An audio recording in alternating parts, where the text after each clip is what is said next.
रहा नहीं जाता, तड़प ही ऐसी है ना। नमस्ते प्रणाम, हम रितेश सिंह और हम मनीष सिंह। कैसन बनी जा देखी एगो गाना फिर से लेके हमनी की आइल बनी जा, जौन की गाना हम बताई ना कहे से कि बहुत खराब गाना बा।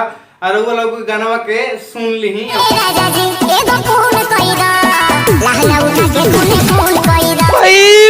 मारो मुझे, मारो नहीं, ये मजाक हो रहा है। एक सेकंड। हे भगवान, का बजा दिले भाई तू। अरे का करबो, गाना बजैनी हो, गाना जौन बाजे तो उहे न बजाइबे। तो मतलब कि तू गाना बजेबा। देखो अब जब तारा सुन के गाना शर्म लागता, अच्छा तो ये जानता लोग के कितना शर्म लागत है बताओ।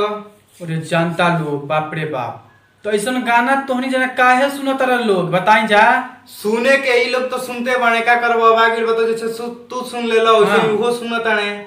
आज एकनी के लाज शर्म गावे वाला गनु चाहिए तनिको। अच्छा एकनी के तनिको शर्म नहीं, एकनी के का शर्म लागी जब अपना मैयवे या बहनिया जो सुतताने सो, तो एकनी के का पता बा कि शर्म वाला आज का कहाला। मैया बहनिया जो सुतो तारसन और का हरे साला तोहनी के बेहुदा का आवसन रे, भेड़ुआ आवसन। कुत्ता के जामल हमेशा ये कुत्ता के जामल है जवन ई गाना कोई लेबा। सर्व ई गाना कोना खरे सही बेहुदा है बिल्कुल ये का। गाना गइले बा, गायक के नाम है नीरज निराला। नीरज निराला बा। त साला चुतिया बेहुदा भेड़ुआ। एकरे गाना रहे कुछ दिन हाँ। पहले मुहावा कई जगह ए छिनरो मरबोले हो बाड़ू ना। अरे बाप हो बाप, छिनरो। बहुत हद कर देले भाई। मतलब कि अरे निर्जा ई छिनरो का होला रे? ई छिनरो शब्द का होला? अश्लीलता ना हो साले।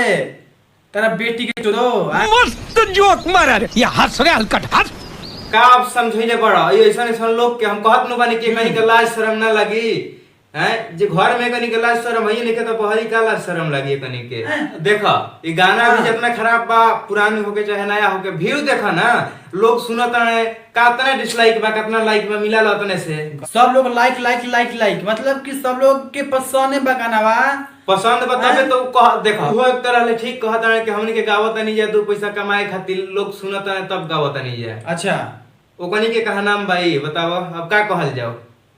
तो लोगो पैसा दीहन तूहू करवावो ना, हैं? पैसा मिली तूहू 2 नंबर काम करवाओ, कोई दिक्कत नहीं है। करवाबो तू घरे बोला के करावो, घरे कोठा खोल द चाहे कुछ खोल द, पैसा वहू में मिली, लेकिन एकरा से ज्यादा पैसा वहू में मिली। बताई एको डिसलाइक नहीं के मतलब अश्लीलता के बढ़ावे में रउरे लोग के हाथ बढ़ी हुए। बताई बहुत ज्यादा हाथ ई जनता लोग जितना बने ना ये जनता का कहता लोग कि हमारे भोजपुरी में अश्लीलता नहीं चाहिए, हम हटाना चाहते हैं। और क्या देखते हैं जब मोबाइल पर सर्च करते हैं, हाँ भाई इतना लोग कमेंट किया है, सुपर। सुनो ना हाँ। जब लोग कहता है कि अश्लीलता के हटावे के बाद तो गाना ऐसा गाना पर व्यू उतना कैसे जाता। और जौन भी खराब गाना होता वो गाना मतलब बढ़िया गाना होता, वो गाना पर 1000 में व्यू रहता, इस सब में मिलियन में रहता, 5 मिलियन 10 मिलियन 25 मिलियन। तो जनता के ई ना गाना जन बढ़ न पसंद आवता कि हाँ भाई मैं गाना में अच्छा शब्द बढ़ हुए। एगो और चीज दिखाई, सुनो ना एगो और चीज दिखाई। का दिखावा तनी? वीडियो में देखो ना कैसे सटा होता है। हाँ, बाप रे बाप।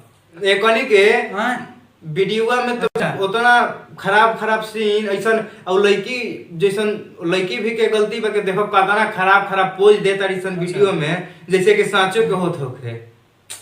तो ये तो सांचो के होते बा, ये कौन झूठ है? ये तो सांचो के हड़ुए।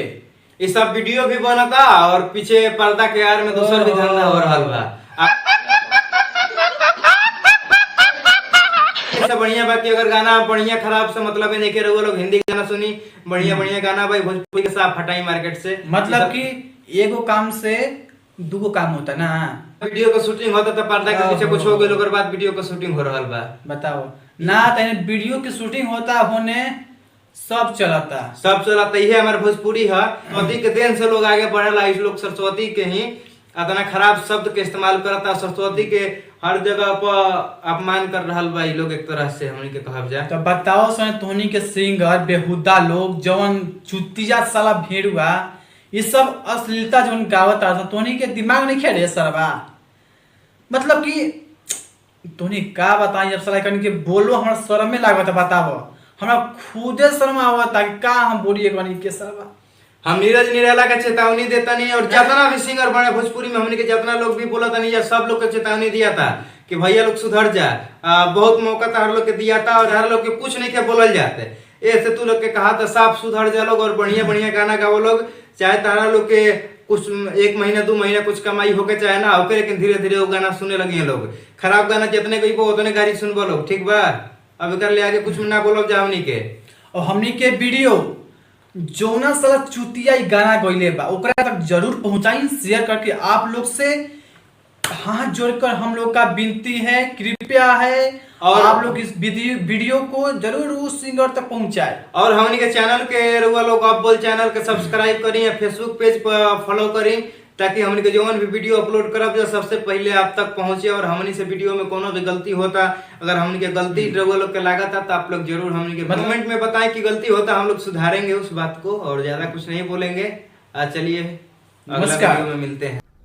By bye, tata, goodbye, Gaya.